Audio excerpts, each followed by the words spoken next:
નમસ્કાર, CB24 news સાથે હું રેશમા આપનું સ્વાગત કરું છું. અમદાવાદના ચંડોળામાં ડિમોલિશનનો ત્રીજો દિવસ છે, ત્યારે ચંડોળા તળાવ ખાતે એએમસીએ તમામ ગેરકાયદે દબાણો તોડી પાડી દૂર કર્યા છે.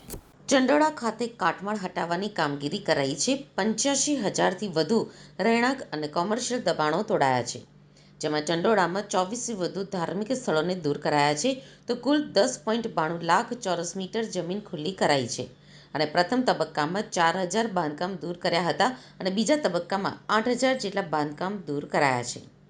એએમસી અને પોલીસ દ્વારા સંયુક્ત રીતે દાણીલીમડામાં ચંડોળા તળાવ અને આસપાસના વિસ્તારમાં બુધવારે સવારથી ડિમોલિશનની કામગીરી હાથ ધરવામાં આવી હતી.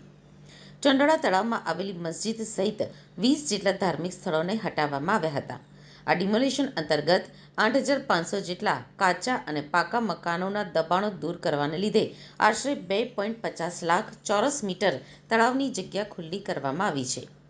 ઈસનપુરમાં સુરેન્દ્રનગર પોલીસ ચોકી નજીક એક મંદિરથી બડા તળાવ દેવીપૂજક વાસ તરફ જવાના 100 મીટરના રોડ ઉપરના તમામ દબાણો અત્યારે હાલમાં દૂર કરવામાં આવ્યા છે.